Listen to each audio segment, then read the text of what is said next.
Hello friends, welcome to my YouTube channel Jeevan Darshan. Students, आज का जो हमारा टॉपिक है वो टेंसर ऑफ सेकंड ऑर्डर है। अभी तक हमने जो स्टडी किया वो टेंसर के बारे में स्टडी किया, टेंसर क्या होता है और वो कितने टाइप का होता है।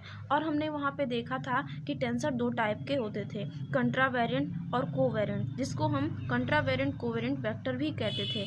लेकिन यहाँ पे हम देखेंगे सेकेंड ऑर्डर में कि टेंसर के तीन टाइप हो जाते हैं। पहला कंट्रावेरिएंट टेंसर, कोवेरिएंट टेंसर, और एक जो इसमें बढ़ गया है वो है mix tensor of second order. आइए चलते हैं और देखते हैं बारी बारी से कि यह किस टाइप से डिफाइन है और इसका लॉ ऑफ ट्रांसफॉर्मेशन हम कैसे लिखेंगे। स्टूडेंट्स, आप लोग का टाइम ना बर्बाद हो इस वजह से हमने यहाँ पे ऑलरेडी लिख रखा है।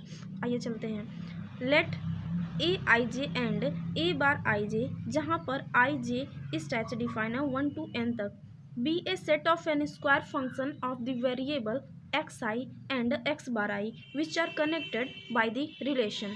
अगर ए आई जे और a bar i j set of n square function है एक्स आई और x bar i coordinate system के, जो इस टाइप से कनेक्ट हैं, a bar i j equal to del x bar i upon del x H, del x bar J upon del x के A H के, जहाँ पे आई जे के और एच 1 to n तक हैं,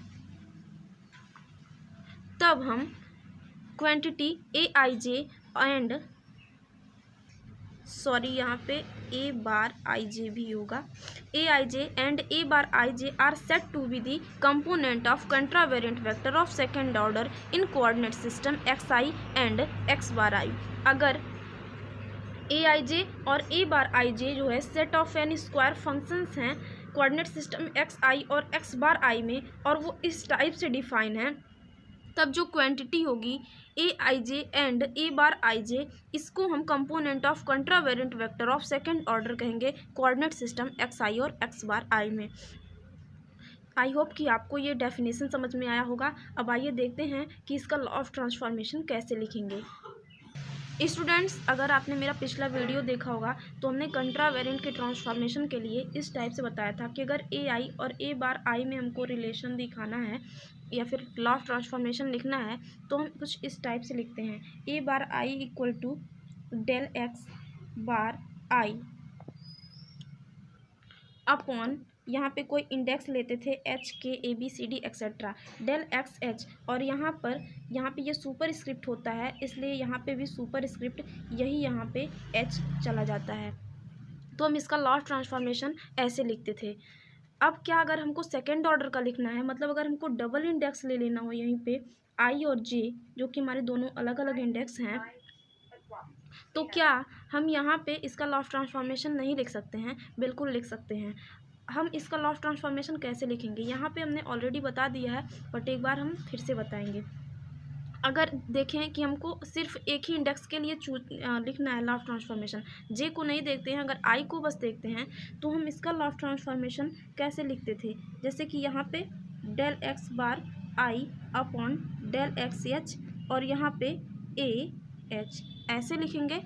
अब अगर हम आई को ना देखें और सिर्फ जे को देखें और जे के लिए हमको लॉ ऑफ ट्रांसफॉर्मेशन लिखना हो तो हम कैसे लिखेंगे डेल एक्स बार जे अपॉन कोई अलग इंडेक्स चूज करेंगे, डेल एक्स हम अगर के यूज कर लें डेल एक्स के, तो यहाँ पे भी ए और ए के सुपर स्क्रिप्ट में के होगा, उसको हम यहाँ पे लिख देंगे।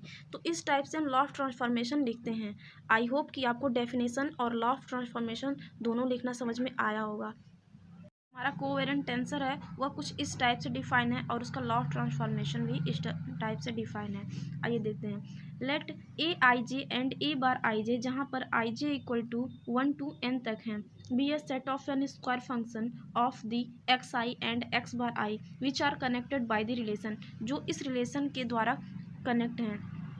स्टूडेंट्स, एक बात हमेशा याद रखना कि कोवेरिएंट जो होता है वो हमेशा सब स्क्रिप्ट में होता है, यहाँ पे भी, और जो कंट्रावेरिएंट था वो सुपर स्क्रिप्ट में होता था, मतलब आई और जे जो होता था वो इसके हेड पे लिखा होता था।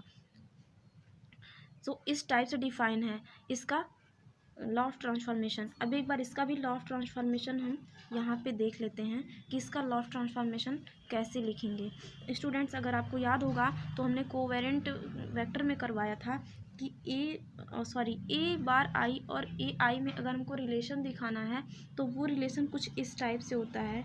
ए bar I equals to del x, यहाँ पे डेल एक्स बार आई लिखते थे, यहाँ पे कोई इंडेक्स लेते थे एच, और यहाँ पे ए एच, ये जो एच होता था वही यहाँ पे आता था। क्योंकि वो कोवेरिएंट है, सबस्क्रिप्ट होता है, इसलिए यहाँ पे जो एक कांस्टेंट पे इंडेक्स लिखते हैं एच के, जो भी लिखते हैं ये हमेशा सबस्क्रिप्ट में ही लिखते हैं। अब क्या, अगर टेंसर हमको सेकेंड ऑर्डर का लिखना है कोवेरिएंट, तो इसको क्या हम नहीं लिख सकते हैं? बिल्कुल लिख सकते हैं। ए बार यहाँ पे हमने लिखा है आई और जे, जो कि यहाँ पे आप देख सकते हैं। A bar i J equals to जो होगा वो हो जाएगा यहाँ पे डेल एक्स बार आई, और यहाँ पे डेल एक्स एच, जो कि यहाँ पे लिखा हुआ है ए बार आई के लिए। यहाँ पे हमने पहले जे को ढका, आई के लिए हम मान लो लिख लिए। अब हमको जे के लिए मान लीजिए लिखना है, और हम आई को यहाँ पे ढक लेते हैं। तो यहाँ अगर हमको जे के लिए लिखना है तो क्या लिखाएगा? यहाँ पे डेल एक्स बार जे, और यहाँ पे कोई अलग इंडेक्स डेल एक्स हम के ले लेते हैं, और यहाँ पे ए एच के। सो ये हमारा लॉ ऑफ ट्रांसफॉर्मेशन हो गया। इस लॉ ऑफ ट्रांसफॉर्मेशन को हम ऐसे ही लिखते हैं। एक बार फिर से देखते हैं कोवेरिएंट टेंसर डिफाइन किस तरह से। ये तो इसका लॉ ऑफ ट्रांसफॉर्मेशन हो गया। मानते हैं ए आई जे और ए बार आई जे जो है set of n square function है एक्स आई और x bar i coordinate system के, जो इस रिलेशन के द्वारा कनेक्ट हैं।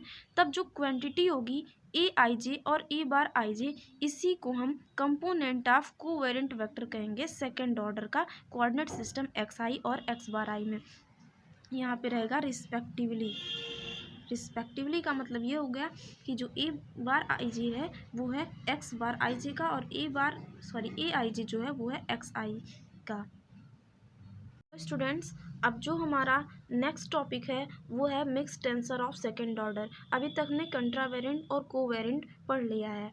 अब हम देखेंगे मिक्स टेंसर क्या होता है।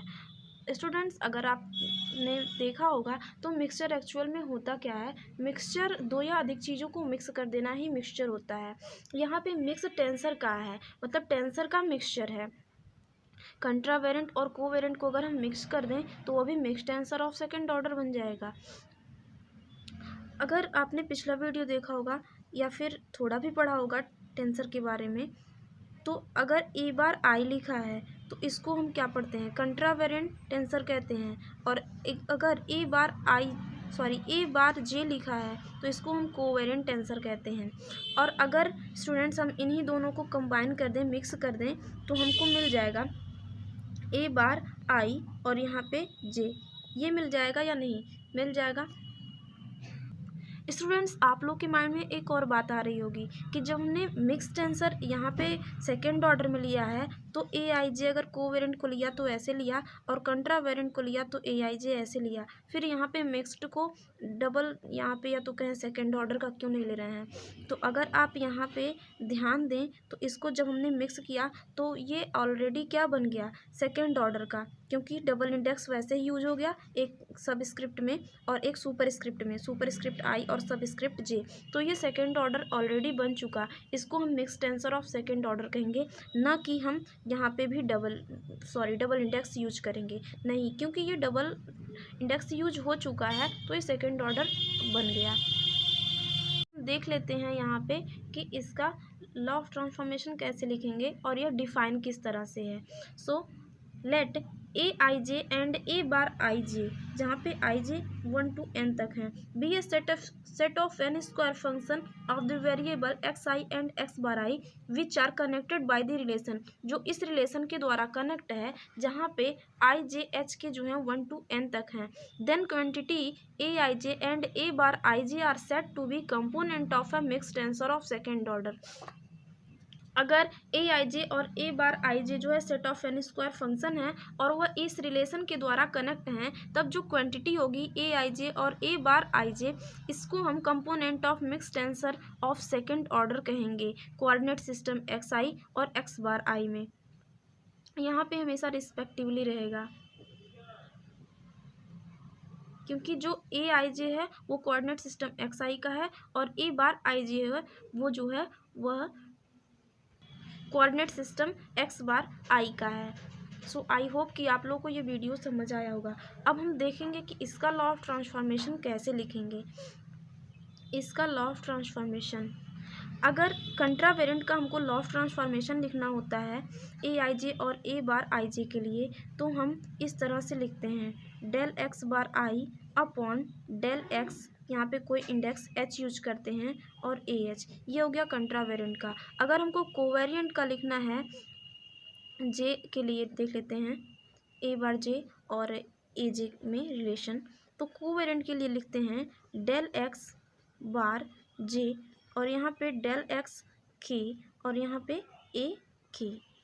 ये होता है कोवेरिएंट का और ये होता है कंट्रावेरेंट का। तो हमने इन्हीं दोनों को तो मिक्स किया है, तो अगर हम इसका लॉ ऑफ ट्रांसफॉर्मेशन देख लें मिक्स्ड आंसर का, तो ए bar i J equals to जो हो जाएगा, ये हो जाएगा डेल एक्स, इन्हीं दोनों को हम मिला देंगे आपस में, तो हो जाएगा del x bar i upon del x h, और यहाँ पे हो जाएगा डेल एक्स के अपॉन डेल एक्स बार जे, और यहाँ पे ए एच है, यहाँ पे ए के है, तो यहाँ पे ए एच और यहाँ पे के, ऐसे इसका लॉ ऑफ ट्रांसफॉर्मेशन लिखेंगे।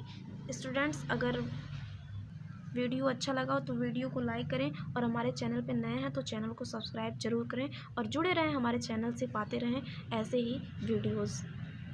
और यदि और भी थियरम या फिर वीडियोस की ज़रूरत हो तो कमेंट सेक्शन में कमेंट करके ज़रूर बताएं। Thank you so much, thanks for watching this video.